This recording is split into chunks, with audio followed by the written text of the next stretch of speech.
Chapter 2. Did you do what I asked, Victoria? Stefan said to the woman in front of him. Of course, master, she answered. But, if you would allow me to speak.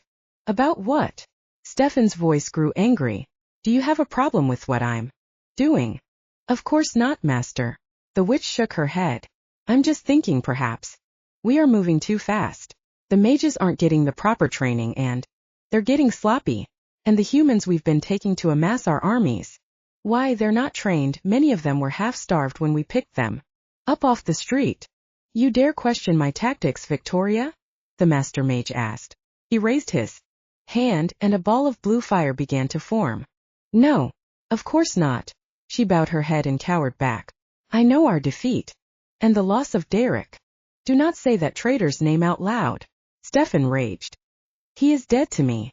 He tried to kill me and he can rot in that Lycan jail for all I care. As you wish, master, she said, cowering back. Their last defeat at the hands of the Lycans had deeply affected the master mage, while their previous skirmishes with them kept revealing Stefan's cleverness, cunning, and the deeper layers of his plans. This time it seemed to unravel him. Victoria wasn't sure if it was the betrayal of his protege or the loss of the Creed dragon that did it, but Stefan had changed.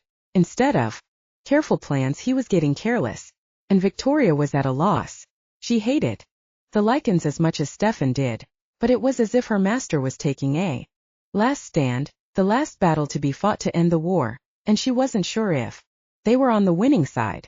Stefan turned to her, his face drawn into a pensive mask. Do not fret, Victoria, he assured her, his lips curling into a smile. I still have many cards to play. In fact, perhaps it's time to use my most important one yet. What is it, master? Victoria asked curiously. He laughed. Rome wasn't built in a day, my dear, and so I've been working for decades. Working on what, master? Stefan let out a laugh. My dear, what did you think this was all about? Just destroying the Lycans, isn't it? Victoria gritted her teeth.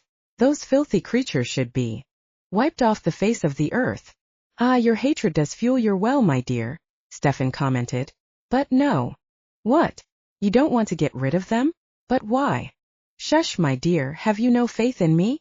Stefan asked. I want to crush them. As much as you do. I hate them all. But death would be too good for them. Don't you want them to suffer? What are you saying, master? The Lycans are an untapped resource. You don't think the spell control to the humans was the final goal, do you? No. I've also been working to modify it, to control the Lycans and take over the world. Victoria gasped. With an unstoppable army, both human and Lycan, I will rule this wretched world. So, you do have a spell to control the Lycans? But how would that work? Victoria shook her head. The Lycans are programmed to obey their alpha. It's ingrained deep in their DNA, which is why our spell wouldn't work on them in the first place. With some modifications, the spell will work. And the alpha? Would you have to break a Lycan's pledge to their alpha? Something like that, Stefan said mysteriously. And I still have our biggest ally working behind the scenes. An ally? Victoria asked. Who? Someone who you and the Lycans would never suspect. Chapter 3. Meredith walked. No, she practically ran back to her room on the 16th floor. She closed the door behind her and sat on her bed, breathing deeply. Was Daric putting some sort of spell on her? She could hardly tear herself away from his gaze. No, it must have been her imagination. Daric and his damn sexy chocolate scent and his muscles and stupid handsome face and his yummy abs and reroll up. She would have told the she-wolf to shut up, but it would only encourage the damn animal. Argek, she moaned, throwing herself on the bed and placing her pillow over her head. Stop it, she told herself. Why was she acting like some teenager? She had to stay away from Daric. Throwing the pillow aside, she sat up. After the last skirmish with the mages, Meredith was transferred from her cell in the Fenrir Corporation basement detention level to the security barracks on the 16th floor. Elena Westbrook, who took charge of Meredith after she was detained, said that she had earned it.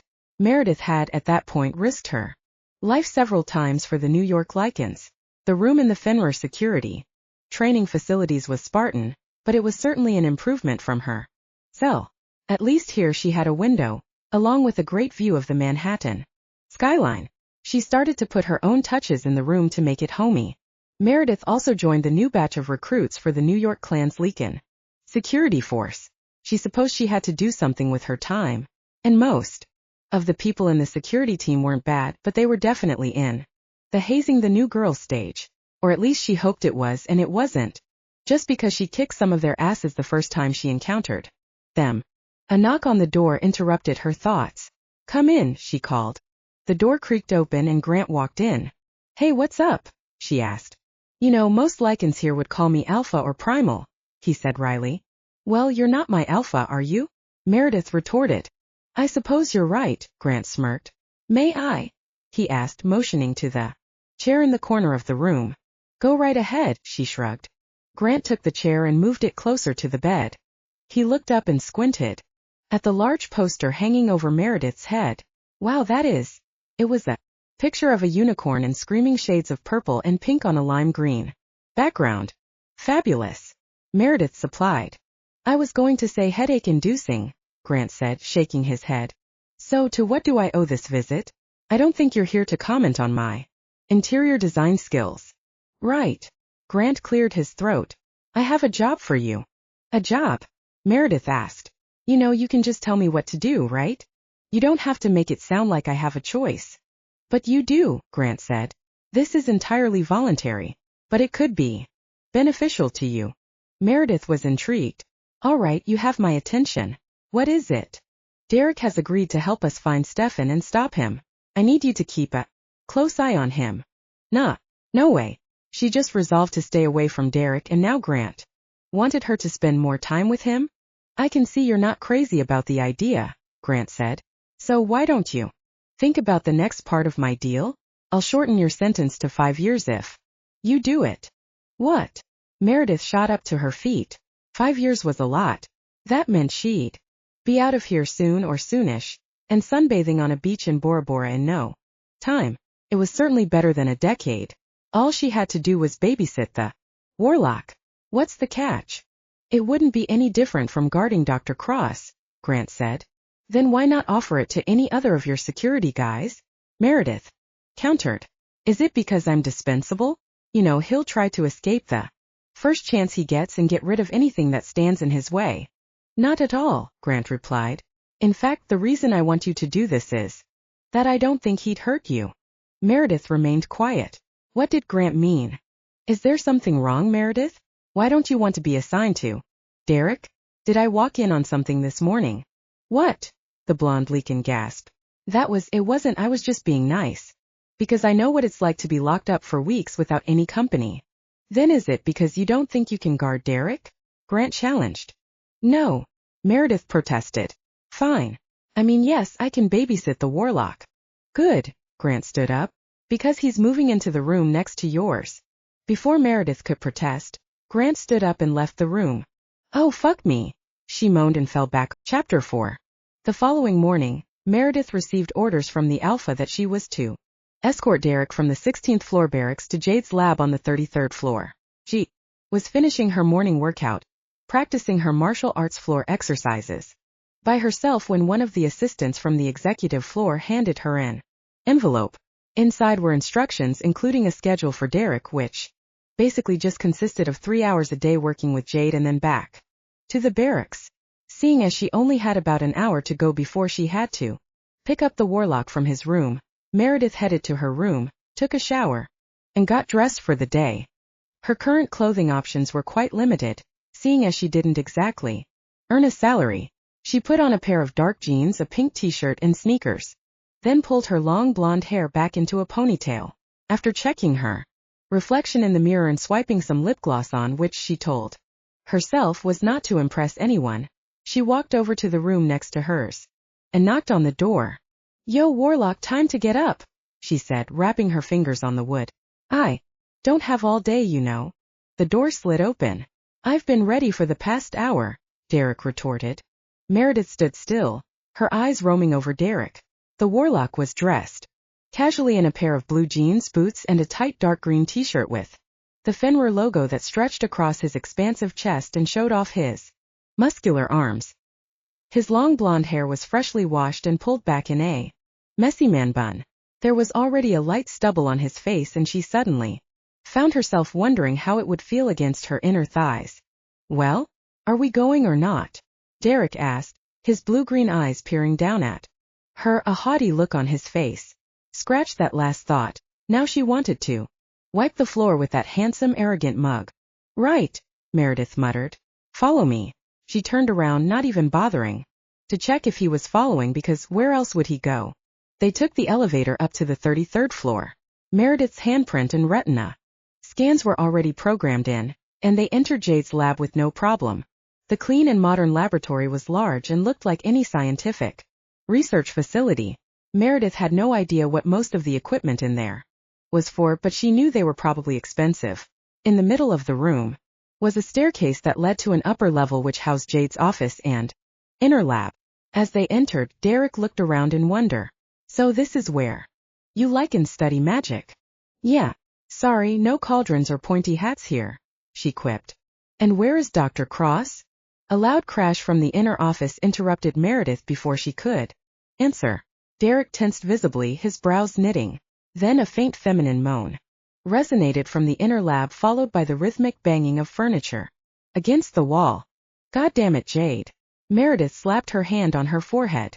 "Is that Dr. Cross and her mate going to Pound Town?" Meredith finished.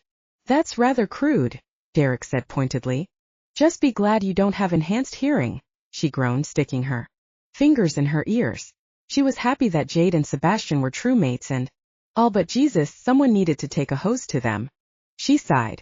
Meredith was still trying to wrap her head around the concept of true mates. She had never even heard of or knew what true mates were about until she came to New York.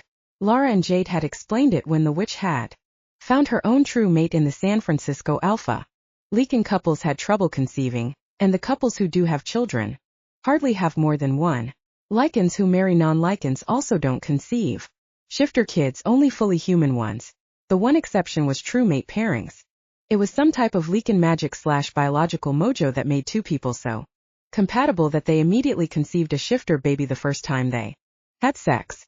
Apparently, it also made the mother invulnerable to most things, including poisoning, stabbing, bullets, and falling 100 feet off a cliff. While she thought it would be cool to be invincible like Superman, growing a magical bun in her oven didn't sound appealing.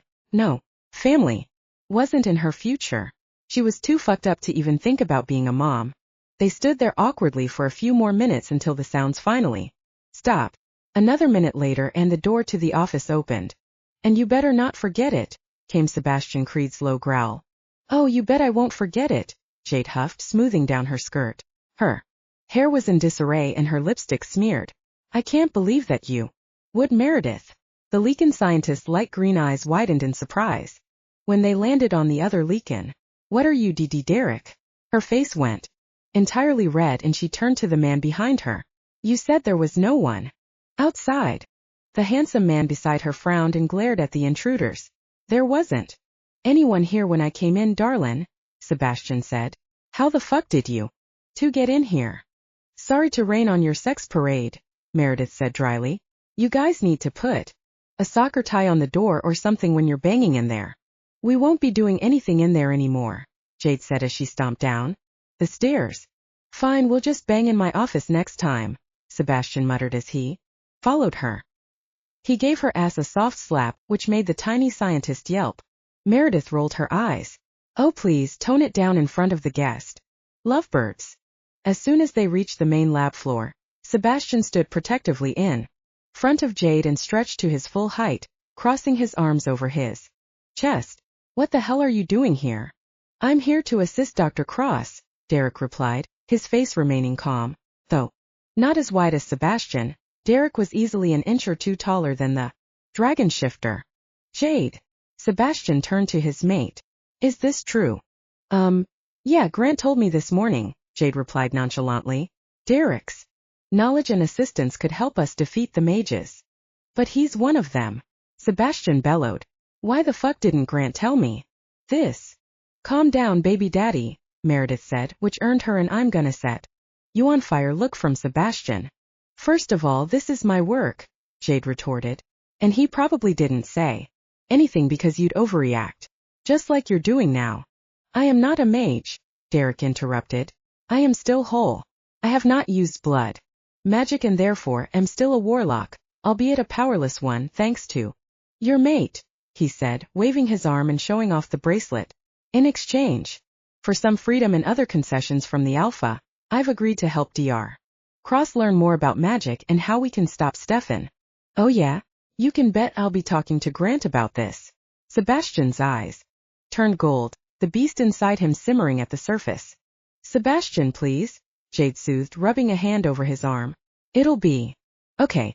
He doesn't have any magic, the lab's monitored and Meredith's here. That seemed to ease some of Sebastian's anger, and his eyes turned back to their usual gray color. I'm still going to see Grant. Whatever you want, Jade said, pressing a kiss on his arm. Now I'll see you later, okay? Fine, Sebastian said gruffly. He wrapped an arm around her waist and kissed her hard. I'll be by at 5. Be ready to go by then. No staying late, okay? The Lycan shook her head. We'll leave at 5 on the dot. With one last glare at Daric, he left. Really, Jade? Meredith admonished. In your office? I eat lunch there. Gross. Not on my desk. Jade countered. It's the hormones. I can't help it. Well, I supposed if my baby daddy looked like that. Stop calling him that. He hates it. Well, what should I call him? Your lover? True mate. If he wants to be called something respectable, then he better put a ring on it, girl. Meredith pointed to Jade's left hand. I don't need. Daric cleared his throat. I'm sure your personal life is fascinating, Dar. Cross, but perhaps we can get on with our business first. Jade's face went red. Right, well, let's start then. She motioned to the large table in the middle of the lab.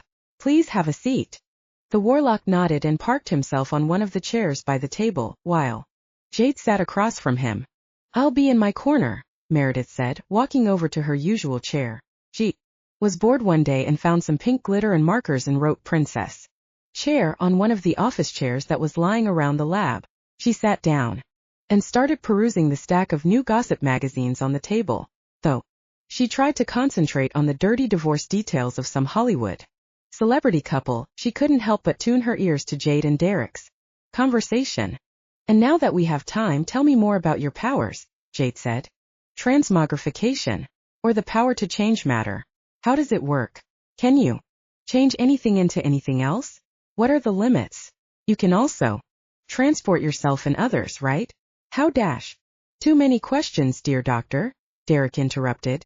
Maybe we can start with the basics. I can change the form of matter into almost anything with some limits. First, I need to know how something works or what it is made of for me to change its properties. I can't simply turn water into wine without knowing how wine is made in the first place. Ah, so you need knowledge. How do you gain it? The old-fashioned way, I'm afraid, the warlock continued. Study. Lots of. When I was younger, my father and I would spend hours reading books on science, biology, botany, chemistry, and other subjects. So you can't just, let's say, change a cat into a mouse without knowing the biology of both animals. Correct. If I did such a transformation and it was not successful, well, you don't want to know. But that's why I stick to simple things. Non-living things. For example, if I knew the ingredients of your favorite shampoo or your mother's recipe for chocolate cake, I could recreate them using other materials. But what about transporting yourself and others? Moving things around? Don't. You need to study human biology for that. Moving things around is simpler, as I simply bend the matter to my will, making it move from here to there. As for transporting myself and other people, to some extent, yes, I would need to study human biology, if only to make sure I don't accidentally put your spleen where your heart is. That is why one of the first things I learned about was the workings of the human body. Finally, I would also need to know the place where I need to go so I don't materialize inside a wall or a tree, which is why I can only transport to places I have been to or make sure I'm going in and out of open spaces. Can use satellite imagery to see the place I need to go and materialize there. Oh, so you use computers and GPS to help you locate the right places? He gave a short laugh. Of course. We have Wi-Fi. We're not savages. Meredith gave a snort. Daric and Jade looked over at her. What? She asked. Enhanced hearing, remember? She flipped her hair and turned her attention back to her magazine. Biting her lip to stop from laughing, she secretly wondered if Stefan had other uses for an internet connection in his various hideouts. Did he have a Facebook profile? What type of updates did he make? Maimed another Lycan score. Die Lycans die, or maybe defeated by the Lycans. Again. FML. Jade and Daric continued their discussion, with Meredith half listening. The best way to understand would be to see my powers in action, Daric said. I wasn't born yesterday, Daric, Jade pointed out. Good girl, Jade, Meredith thought. I'm under explicit orders from the Alpha. Under no circumstance am I to remove the bracelet, Jade continued. But you said that the bracelet didn't dampen your innate powers. Tell me, how can you see the future? Could you show me mine?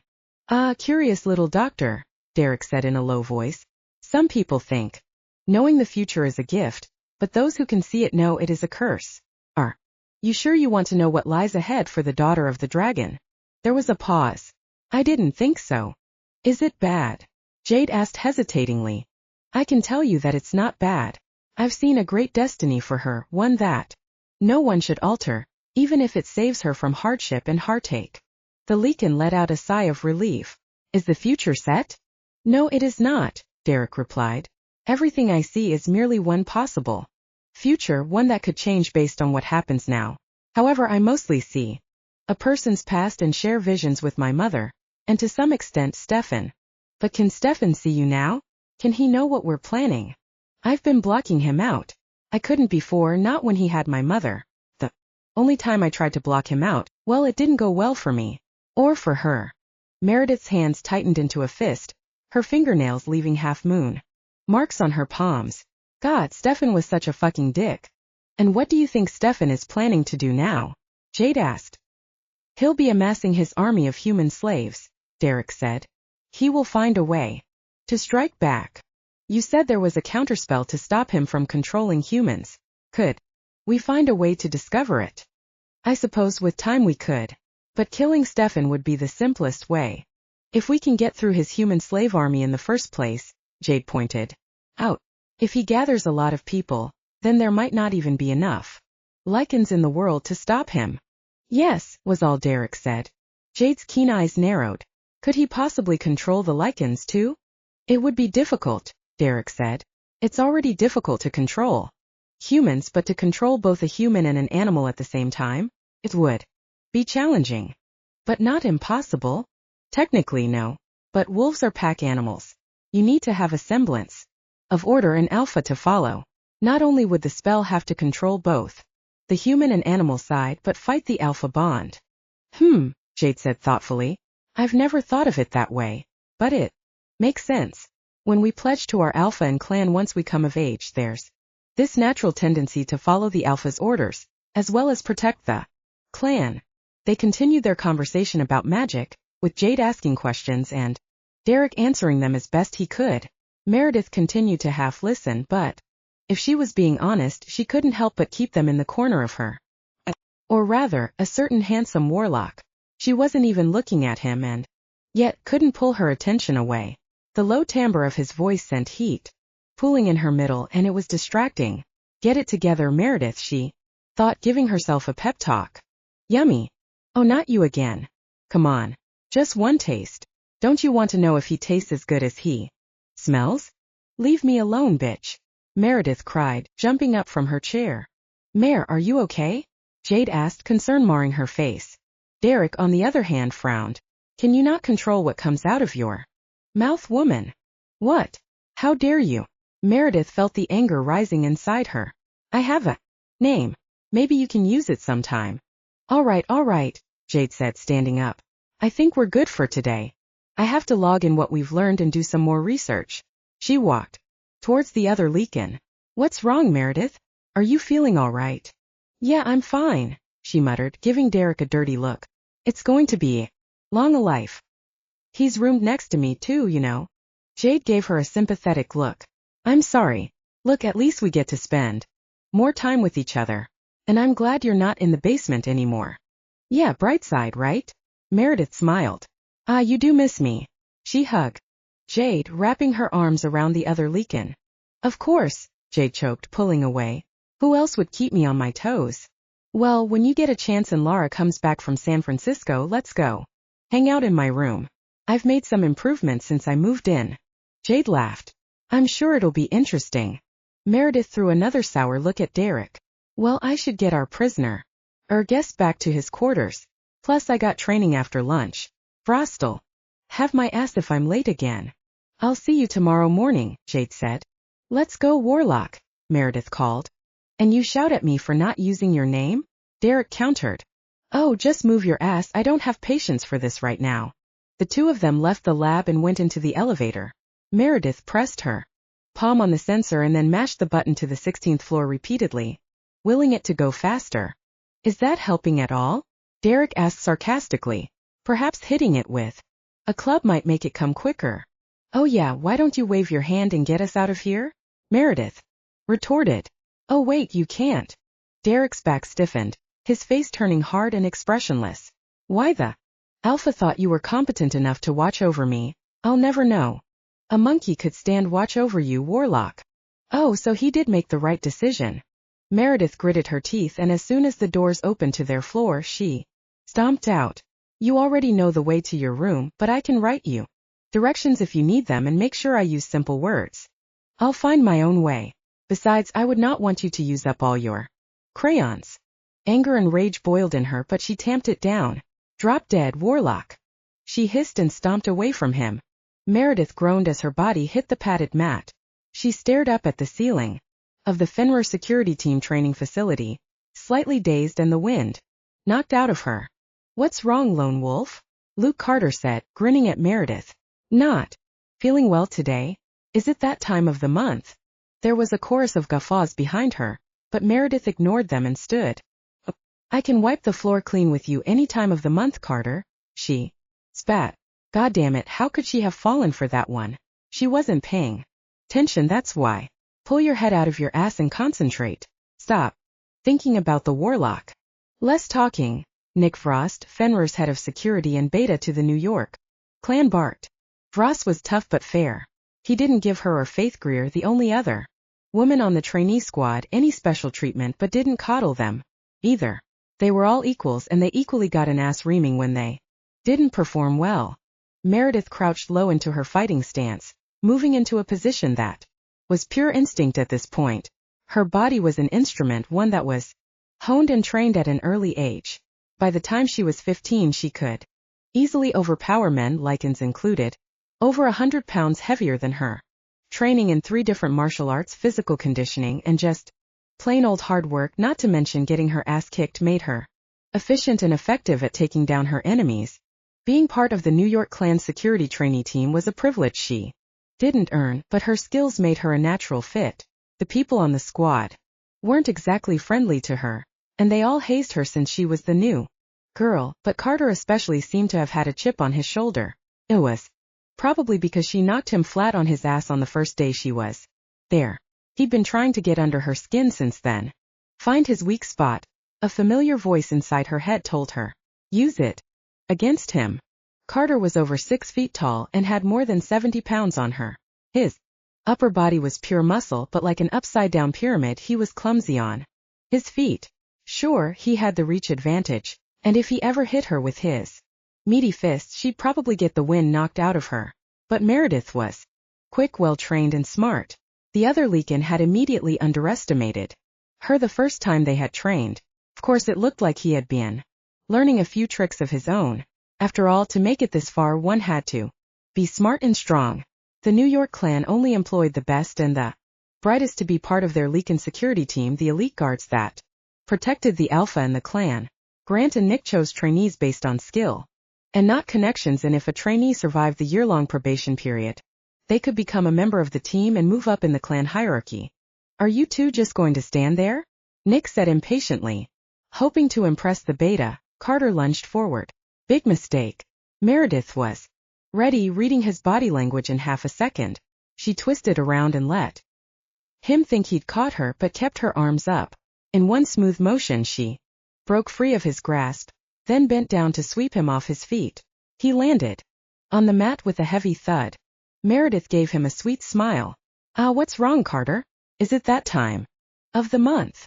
Carter said nothing but quickly rose up, his face red with anger. "Step back, Carter," Nick ordered. Not wanting to disobey Nick, he nodded and slinked back to his corner. John Patrick, one of the more senior members of the team, walked up to her and slapped her on the shoulder. "That was awesome, Meredith. I knew you could do it." Out of all the guys, Patrick was the nicest and the one who didn't haze her too much. In fact, on her first day, he approached her and welcomed her. He was also the one who warned her about the ribbing and the practical jokes, as it was something all the newbies went through.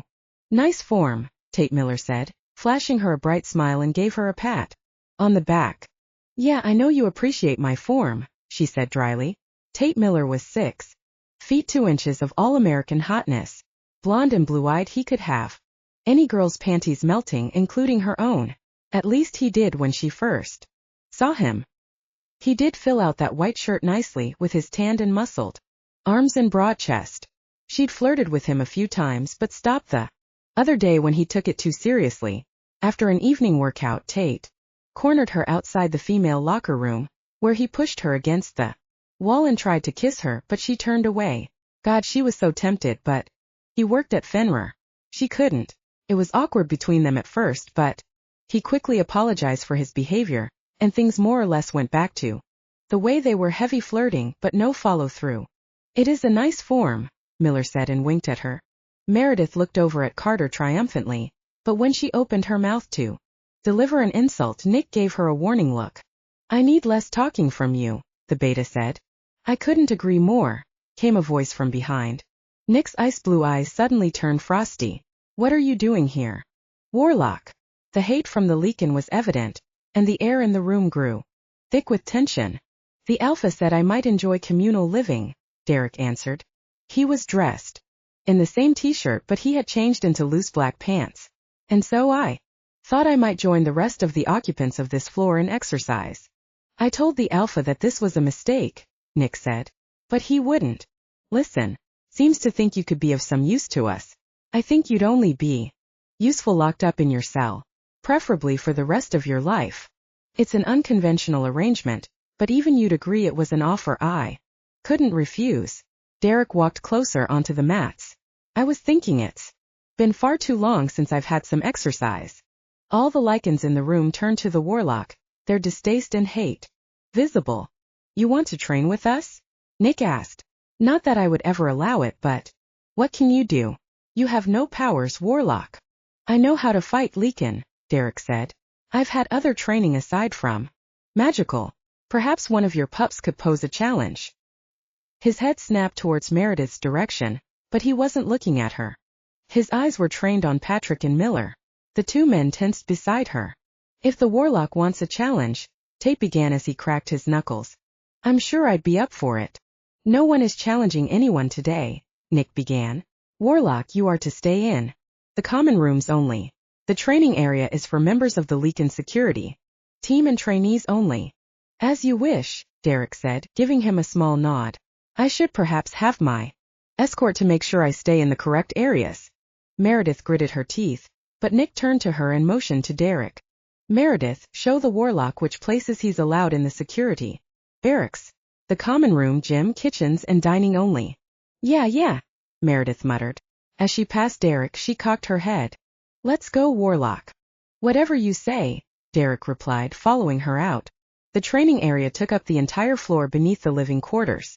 From there they had to walk through the long hallway past the showers and therapy room all the way to the set of stairs that led to the upper floor. "What the heck were you thinking going down there?" Meredith suddenly asked. "You know there's a room full of Lycan shifters in there who all want you dead. Are you suicidal or something?" "Do you actually care about what happens to me, Lycan?" Daric asked. "Only because it's my job," Meredith muttered as she stomped up the stairs. Daric right behind her. "I'm sorry to be taking up your time, especially since you seem to prefer the company of." Meredith whipped around, but before she could say anything, the sound of rushing footsteps caught their attention. "Meredith!" Alina Westbrook, Grant's sister, called out as soon as she saw the other Lycan. "Thank God I found you." "Alina." Meredith's brows wrinkled. "What is it?" "You have to come with me," Alina said, taking her by the arm. "We have a Couple of people detained in the basement level. What does that have to do with me? Well, they said that they're your brothers. Meredith felt her stomach drop. My brothers? They're here. So you do have brothers? The brunette asked. Sort of. 3 of them? One of them a big guy with a scar down his face. Yeah, that's him. Scary that one, Elena confirmed. I didn't know you had brothers. I don't, Meredith replied. What were they? This wasn't good. Her heart began to pound and her gut told her there was something wrong. I mean, it's a long story, but I need to see them now. Okay. Elena looked at Daric. Let's get Daric back to his room. No. Meredith gripped Elena's arm. Please, can't we? I just need to see them now. If it was Grant, could you wait? Elena hesitated, then narrowed her eyes at Daric. Fine, but you do as I say. And keep quiet. Daric shrugged. If I must. I don't care either way. Elena looked at Meredith. Let's go. Chapter 5. Daric followed behind the 2 women as they entered the elevator. He wasn't sure what was going on, but curiosity definitely pricked at him. He knew he had been mean to Meredith today, and on purpose. But with every insult he hurled at her, the ache in his middle grew. He tried to stay in his room and read some of the books they had provided him, but he couldn't concentrate. Not when all he could think of was the scent of wildflowers and dark amber eyes flashing in anger. His plan was to make her hate him, and it seemed to work too well almost. Unable to do anything else, he went out to the common rooms. There was no one around, so he decided to explore. He found the staircase that led to the connected lower level, which housed the training room and gym. Voices led him to the main exercise room, and when he walked in, he could feel an ugly, unfamiliar feeling rise up in him. Meredith was in the middle of a training exercise, and while she easily outmaneuvered and outwitted her opponent, he didn't like the way he had his arms around her. And then there were the 2 men who came forward to greet her. Victory. The one man, the tall one with the blonde hair, looked and touched her with familiarity, his eyes roving her body. He wanted nothing more than to obliterate every atom in his body. We're here, Elena announced. They walked into the secure area, which was not the same as the detention levels where he had been kept, but the security was just as tight. Elena led them into a dark room, which had a one-way mirror on one side. Meredith gasped when she saw the occupants of the other room. 3 men were inside, one of them casually sitting on one of the chairs in the middle of the room, another beside him. Leaning against the wall, partially hidden in the shadows, was another figure. Meredith? Elena asked. Do you know them? The blonde Lycan nodded. Yes. Can I see them? Wait, Elena said. She grabbed the phone hanging on the wall and spoke into the receiver. Confirmed, Grant. Go ahead. The small door to the side of the room opened and Grant walked in. Gentlemen, he greeted.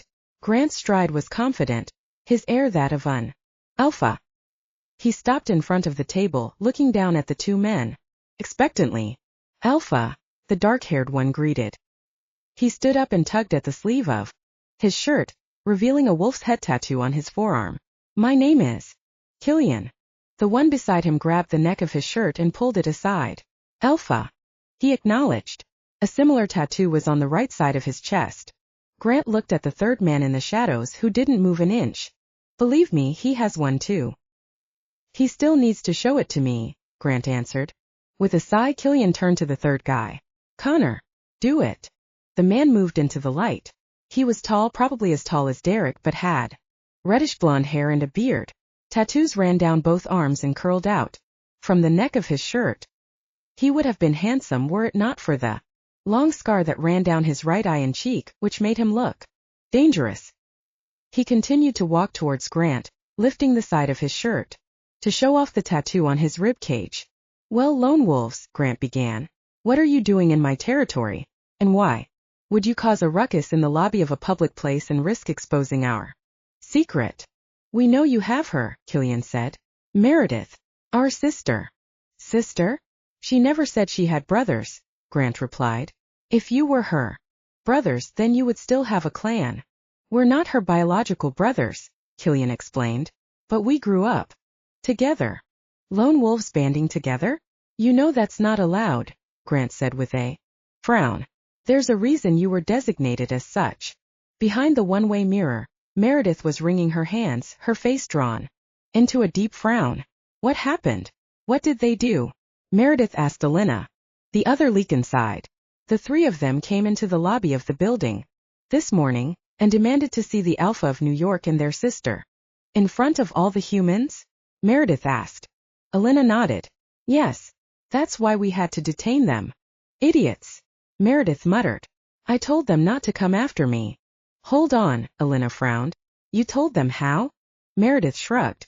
I have my ways. Anyway, that doesn't matter. We need to find her and talk to her, Killian continued.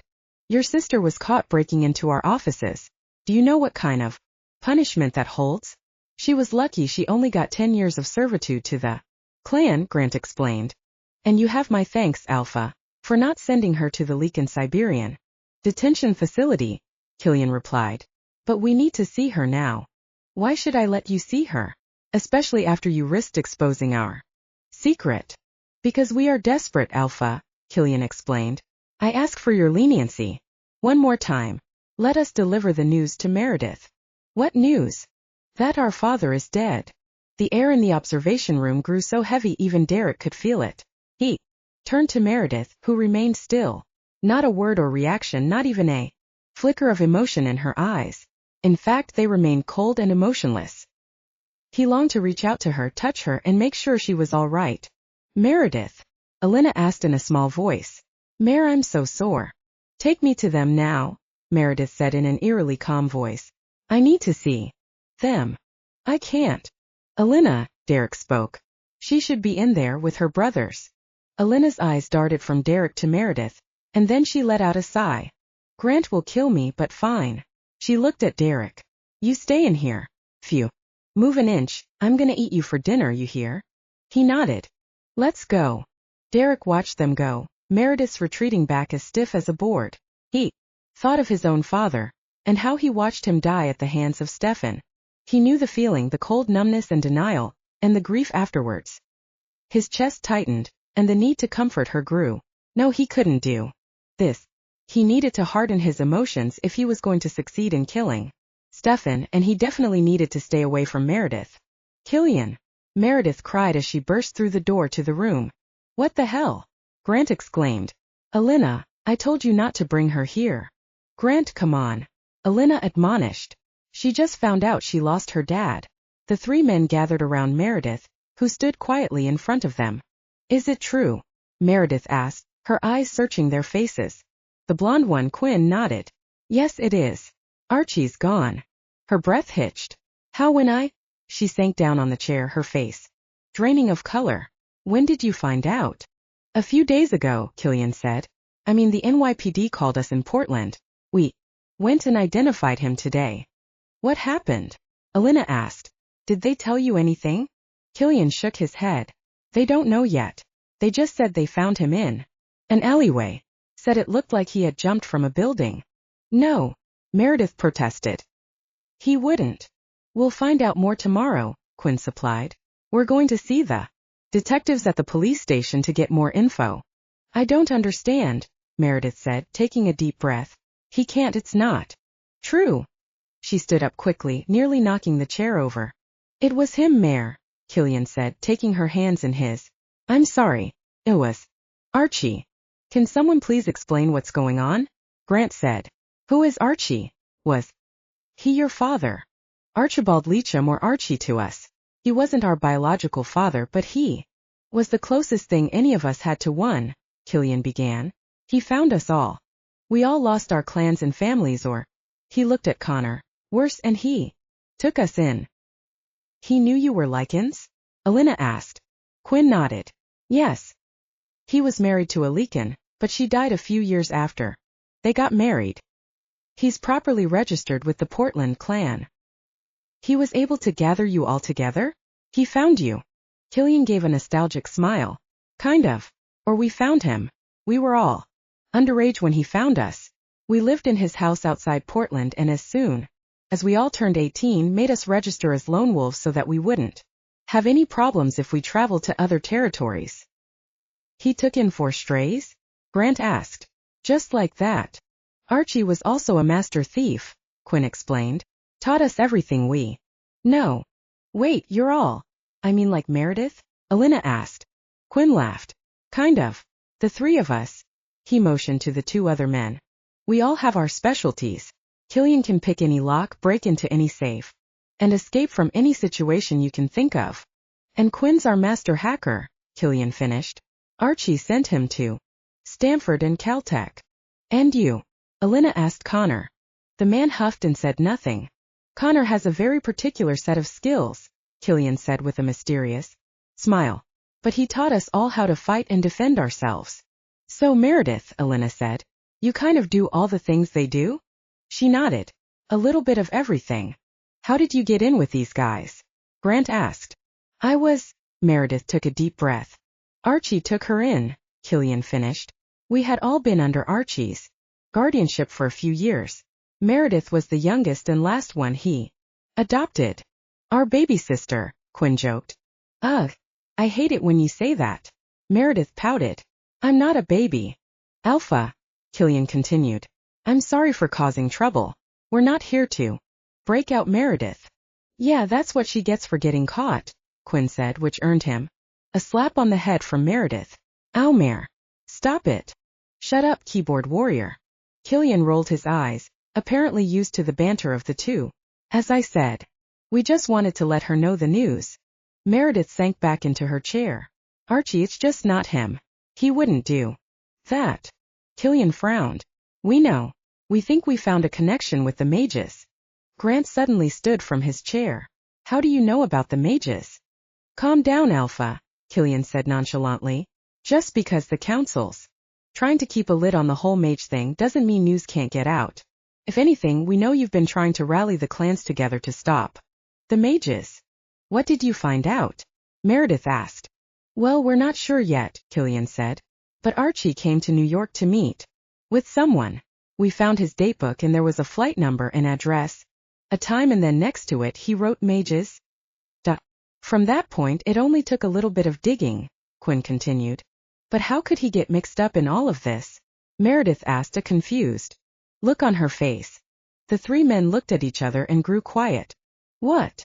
Meredith asked. What happened? It was Connor who spoke, the first words anyone ever heard from the gigantic man. It's not important. We just need to figure out what happened to him and make them pay. Meredith frowned. They were keeping something from her and she was going to find out what. Grant sighed. Seeing as this is an unusual circumstance, I grant you permission to stay in New York to investigate what happened to your father. Thank you, Alpha, Killian said with a grateful nod. We'll stay out of trouble, I promise. Grant shook his head. We have a few rooms open in our security barracks. You don't mind bunking together, you all can stay for a few days. Meredith. Staying there too. That's very generous of you, Alpha, Killian replied. I'll show them upstairs then, Elena said. Grant massaged his temple with his fingers. And I'll brief Nick.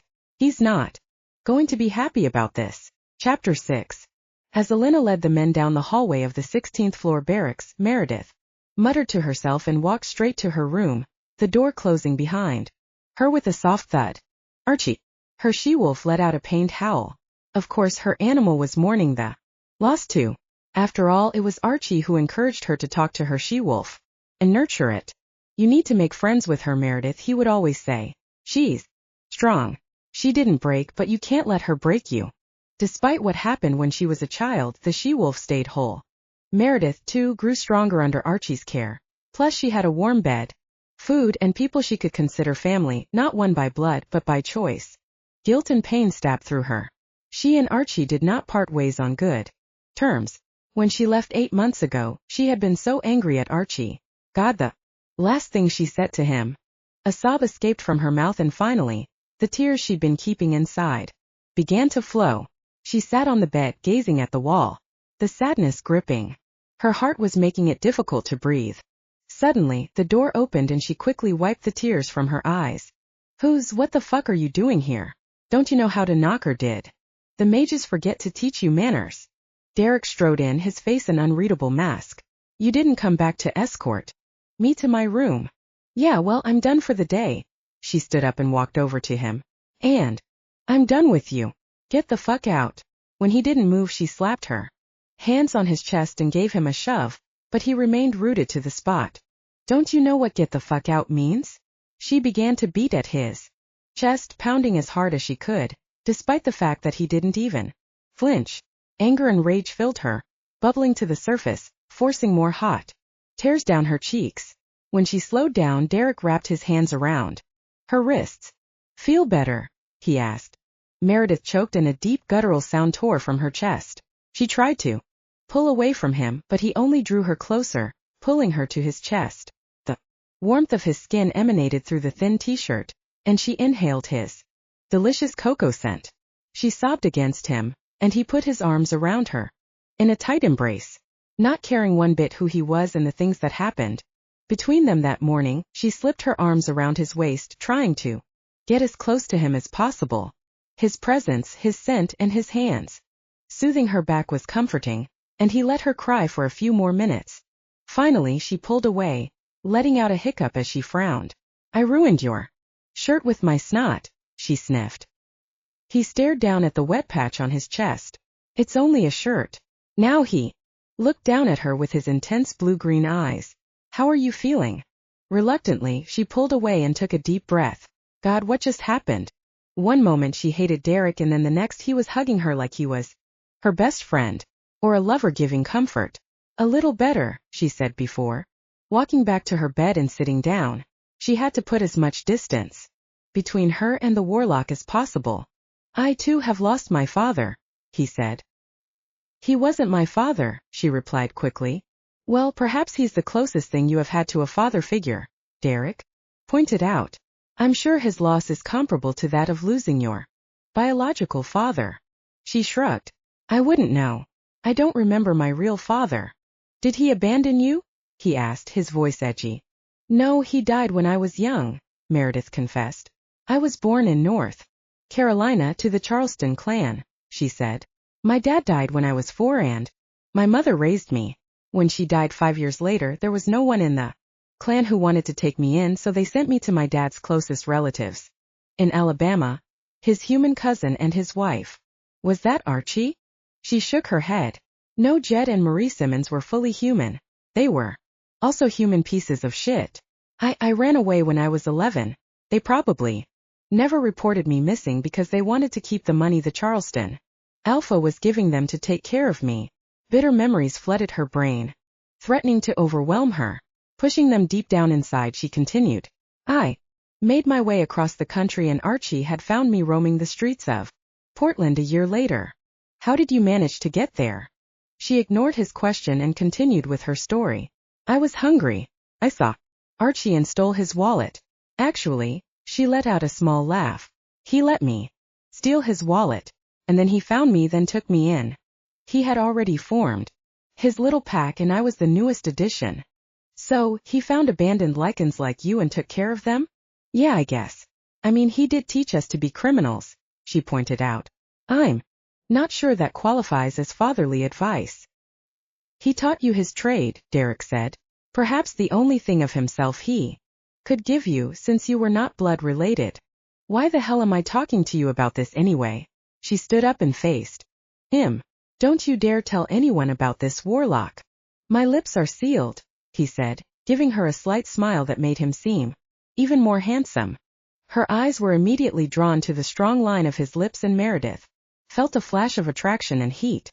It dawned on her that they were alone in her room, with a bed, an image of them tangled between the sheets imprinted in her mind, and she stared up at him.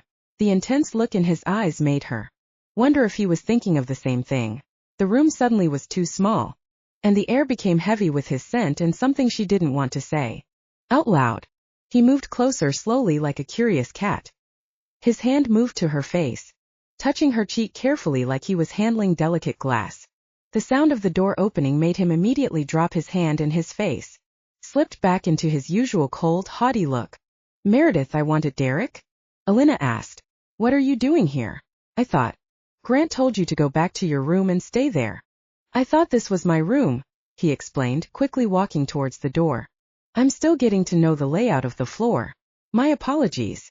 Elena's eyes narrowed. Right. The warlock quickly left without another glance, and the two women were alone. Are you okay, Meredith? She shrugged.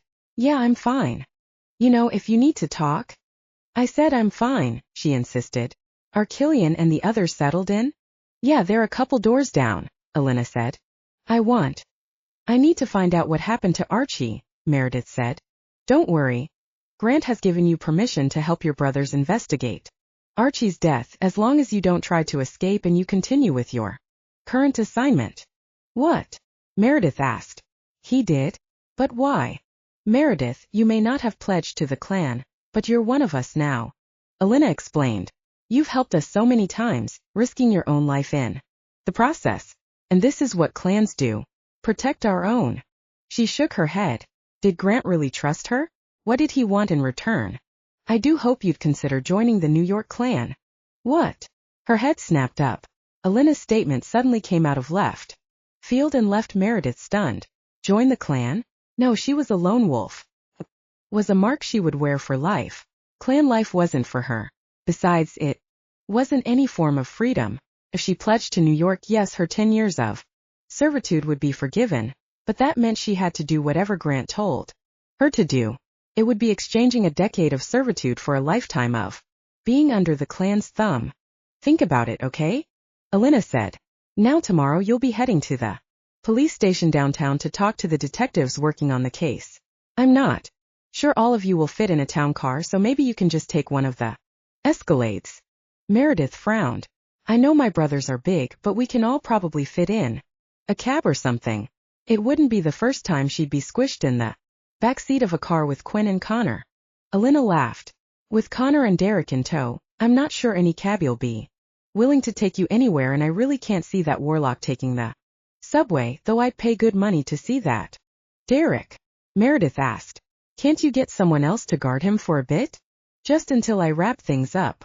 Elena shook her head. Oh no. He insisted in helping you. After we left, he apparently talked to Grant. He said he wanted to help and that if the mages were involved, then he would be the perfect person to assist you. What? Meredith asked incredulously. He asked Grant if he could come along to help us. Yes, the other Lycan confirmed. Is everything okay with you guys? I mean, if something's bothering you. No, Meredith replied quickly. I mean, yeah, whatever floats his boat. She gave a shrug like she didn't care. But it did bother her. First Daric comes into the room and she pours her heart out to him. Then he acts all weird, and for a second she thought he was going to. No, it was all her imagination. The warlock wandered into her room by accident, saw her crying, and then it was too late for him to make a graceful exit. That was all.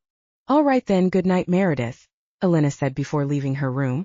Meredith sighed and plopped down on her bed, thinking about what had just happened. She'd made many mistakes in her life, but Daric was one she was not going to make. Why do I have to take dance lessons, Archie? Meredith whined as she got home after another rigorous training session with Madame Giselle. I bet no one else had to take ballet or ballroom dancing, she grumbled as she collapsed on the couch. I'd be better off sparring with Connor or learning to pick locks with Killian. Fucking hell, I'll spend time with Quinn if it means I never have to wear toe shoes again. Language, Archie admonished. He let out a sigh as he walked into the living room and stood in front of her. TSK, my dear Meredith, I told you. Your brothers are bigger and stronger than you. You'll never be built like them. And so, Meredith retorted in that voice only 14-year-old girls seemed to be able to pull off. That doesn't mean they're better than me. Exactly, Archie replied. They're not better than you. Not if you use your assets to your advantage. Ballet and modern dance will help you strengthen your muscles, gain flexibility, and increase your stamina. Plus you'll learn grace, style, and elegance. She stuck her tongue out. What the hell, I mean, heck do I need to know those things for? I thought you were going to teach me to become a master thief like you. Archie let out a deep sigh. Go and take a shower, Meredith, he ordered in his serious voice, the do not fuck with me tone he used whenever she and her brothers tried to question his teaching methods. Put on that new dress and shoes I bought you and meet me outside when you're done. Fine, she mumbled and went upstairs, stamping her feet like a kid all the way to her room. 20 minutes later, She bounded down the steps and opened the front door. Archie was already waiting for her inside his Aston Martin, and so she quickly slipped into the front passenger seat. "Where are we going?" Archie didn't answer her, but turned the key in the ignition and pulled out of the driveway, heading towards the city. They arrived 45 minutes later, and Archie pulled into the driveway of a famous old hotel downtown. He exited the car, opened Meredith's door and offered his arm. With a roll of her eyes, Meredith took it and let him lead her inside. They took the elevator to the rooftop restaurant and then gave their jackets to the coat check girl. Meredith had never been anywhere so fancy, and she suddenly felt self-conscious. The decor was elegant and there was a full band playing in the corner while tables had been set up around a crowded dance floor. Dozens of couples were dancing, swaying to the beat of the classic tunes. She thought of asking Archie what they were doing here, but thought better of. Her mentor was more of a show than a tell kind of guy. Archie led her to the middle of the dance floor and placed his hand on her hip and took her other hand in his. She followed his lead, and they began to dance. "I'm sure you've absorbed some of Madame Giselle's lessons," he said. "Yeah, well, I'm not sure how they're going to help me," she pouted. "My dear, everything can be a lesson, you must remember that," he said with a twinkle in his eye. "Grace," he began as he spun her. They brushed up against another couple, and Meredith's keen eyes saw Archie's hand dip into the man's breast pocket to retrieve his wallet. "Style," he continued, twirling her around and extending his hand so he could unclip another woman's diamond earring. And finally, he dipped her, bending down low so he could reach the pants pocket of the man behind her, pulling out a gold pocket watch. Elegance. Meredith watched in wonder as Archie used his magic hands to deftly relieve the various dancers on the floor of their possessions. When the song ended, he gave Meredith an elegant bow, and then they walked off the dance floor. "What are you doing?" she hissed when Archie dumped his loot into the trash. "Been outside the restaurant. That's like thousands of dollars worth of stuff." Archie huffed. "My dear, the point wasn't to steal. It was to learn." Now he put on his coat and helped Meredith with hers. "Lessons done for tonight. Tomorrow we start again." Chapter 8. A male strip club? Killian groaned as they left Merlin's. "I know, right?" Meredith said. I wonder why I've never heard of that. 1. And what would you know about male strip clubs? Connor asked. Purely research purposes, she answered quickly. Woohoo, I can't believe it. A job that finally calls for my good looks instead of my stunning intellect, Quinn said, rubbing his hands together. And all those horny witches stuffing dollar bills down my G-string. I don't think it's that kind of place, Quinn, Meredith deadpanned. You're right, Mare, Quinn replied. Merlin's is too classy. They'll be stuffing at least 20s. Meredith groaned. She did not want to think about those witches with a be shoving dirty bills down Daric's underwear. Whatever possessed the warlock. To agree anyway. She glanced over at him and Quinn, who was still obviously psyched about the whole stripping thing. Come on, dude, the Lycan said to the warlock. Tell me about these witches. What do they like? Do they prefer their men shaved clean down there or a little bit of hair? Because I can groom if necessary, though I already keep my pubes pretty trimmed. Ugh, Quinn, no one wants to hear about your pubes, Meredith groaned, sticking her fingers in her ear. You're just jealous of me and my man Daric here 'cause we're getting all the attention tonight. Jealous? Meredith said defensively. I'm not jealous. Oh yeah, well why are you all red, huh? Ugh, I don't want to talk to you.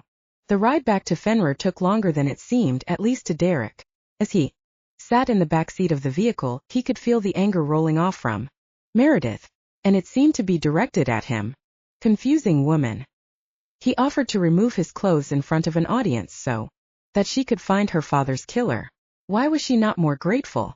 Of course, he was relieved that Meredith would not be the one stripping, that he instantly agreed. The thought of her exposing her luscious body to an audience made something ugly rear up in him. When she left to go to the stage, he convinced her brothers not to let her go through with it, and they were easily swayed. He hoped it was not yet too late, and they were about to stop Meredith when she came back and told them what Merlin's really was. He wasn't judging Merlin. After all, men and women should equally be able to enjoy sex and express themselves. The other warlock seemed none the wiser when he hired their group. However, Daric was suspicious that Merlin didn't even blink an eye at their little ragtag group. Was Merlin an opportunistic businessman who saw the Lycans as a way to line his pockets, or did he suspect more? Daric supposed they were going to find out soon enough. As Killian parked the car, Meredith reached over Connor's lap, unlocked the door, and quickly scrambled over the giant man to get out of the car. The Lycan gave him a menacing glare before he left the car. It was evident that, despite his gruff exterior, Connor had a soft spot for his sister and was overly protective of her. He followed the Lycans to the elevators. Meredith squeezed herself into the far corner, crossing her arms over her chest and refusing to look at him. Well, perhaps it was a good thing. He and Meredith were like oil and water, or more like gas and fire. They were explosive whenever they were around each other, and would only leave hurt behind if they ever got together. Never mind that he couldn't escape her delicious scent, nor could he take the vision of her stripping only for him out of his head. He bet she would be a tease, giving him glimpses of her naked skin, before taking it all off. The motion of the elevator jolted him out of his reverie as the elevator stopped on the 16th floor. I'm going to the gym, Meredith said angrily as she stalked off. Geez, what's gotten her panties in a twist? Quinn asked. Killian sighed. Who knows? Daric said nothing but walked down the hall to his room. He let out a sigh. Against his better judgment, instead of going inside, he pivoted and went in the direction of the gymnasium. When he got there, Meredith was lying down on the bench lifting the barbell. She had stripped down to her sports bra and leggings, her boots haphazardly discarded on the floor beside her. Above her, the blonde Lycan man who had been familiar with her during training stood and kept his hands hovering near the bar. That's it, Mare, he said, encouraging her. 3 more, 2 more, 1 more. Great. He helped her put the weight set back on the support rack. Daric stalked over to them, his eyes staring daggers at the other man. You're not supposed to be in here, the Lycan said, stepping in front of Meredith. The beta said the training floor was the one place I'm not allowed to go to, he explained. Meredith grabbed her towel from the rack and wiped her face and chest. Thanks, Tate, she said gratefully, giving the other Lycan a smile. When her face turned to Daric, however, her smile turned into a frown. What do you want? It's clear that you are still upset over this morning's visit to the police station. I wanted to see if you were all right, Daric said, then looked over at Tate. But I suppose you've decided to seek comfort elsewhere. Thanks for pretending to care, Warlock, she spat. She stood up and took a swig from the water bottle she swiped from the floor. I'm perfectly fine. I'll see you later, Tate, she said, walking away from the other Lycan. Daric frowned and then followed Meredith out the door. You did not seem fine, he countered. You just left. Yeah? Well, maybe I didn't want to hear about how you and my brother will be drowning in witch pussy, okay? She said, gritting her teeth. But I suppose that's your type, right? Classy, rich, went to college on daddy's dime? Probably thinks the sun shines out of her own ass. Tell me, how do witches and warlocks fuck? With the lights off under the sheets. He felt his anger spike. What was wrong with her? Daric wanted to shake her.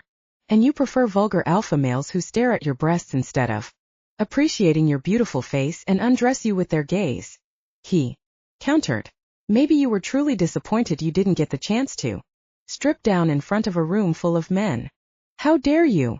She screamed, lunging at him in anger. He was too quick for her, however, and he grabbed her wrists, then pinned them to the wall. He used his thighs and legs to stop her from kicking at him, but not before she landed a hit on his bruised rib. Goddamn it, woman, stop, he groaned. I will if you let me go. I'll let you go if you promise to stop trying to maim me. He leaned in. Close, so close he could see the light smattering of freckles on the bridge of her nose and inhale the fragrance of the perfume that drove him wild. She bit her lip, and as her perfect pearly white teeth sank into her plump lips, all he could think about was kissing her. He shouldn't. But she was so close. Her squirming body felt so good against his, and he could feel his cock responding to her. Get off her. A large hand grabbed his shoulder and pulled her away. Christ, he cursed, ducking away from Connor. You keep your hands and your eyes to yourself, Warlock, Connor warned. Stop it, Meredith cried. By this time Killian, Quinn, and even Tate were in the hallway staring at them. What was he doing? Connor asked. None of your business. Meredith exclaimed. The giant Lycan turned back to Daric. You had her pinned up against the wall. What were you doing? Are you trying to fuck her? Tate walked over to Meredith, slipping an arm around her shoulders, murmuring soft words into her ear. Jealousy and anger surged through Daric, and he wanted nothing more than to turn every bit of matter in the Lycan's body to dust. I'd sooner sleep with a mutt. Daric instantly regretted his words as Meredith's face crumbled and then slipped into a mask of coldness. I'm going to my room, she mumbled and then turned to leave. Meredith, Tate called and then followed her, both of them heading back to the barracks. Daric was so distracted that he didn't see the massive fist as it connected with his jaw. Connor's fist was like solid rock. No, it was more like solid steel, and Daric reeled back, bracing himself against the wall to stop from falling from the floor. He rubbed his jaw, reveling in the pain. He deserved it and more for what he said to her. You fucking asshole. Killian grabbed him by the collar and slammed his head back into the wall. The three other Lycans stood behind him, and he could feel the anger radiating from all of them. I apologize, my words were out of line, Daric said. Don't apologize to us, Quinn said, the usually cheerful man's voice edgy and tinged with danger. Say sorry to her. I will, Daric stated in a determined voice. There it was again, that uncomfortable feeling in his gut that wouldn't go away. But allow me to apologize to you as well for the slur. Killian let go of his collar and sighed. Like I said, it's not us you should be apologizing to. But I doubt Meredith will forgive you easily for that one. Why the hell would you say that to her? Connor said, his anger rising. Connor, Killian said, putting a hand up to the other Lycan. He doesn't. No. No what? Daric asked. Killian let out a deep sigh. It's not my place to say, but Meredith told us that when she first shifted into her wolf form in front of her adoptive parents, well, they called her a mutt. That's what they would call her to insult her. Fuck. Daric cursed, running his hands through his hair. She will never forgive me.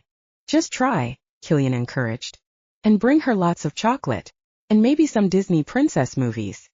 Quinn added. Connor said nothing, but let out a grunt before turning and walking away from them. And stop provoking Connor. Meredith is his favorite, and you'll be in for a world of pain if you mess with her, Killian added. I'm not provoking him, Daric countered. You are by looking at her like that, Killian warned. Don't even try it. Warlock. You hurt her, you answer to all of us. Daric nodded in understanding but wondered if it was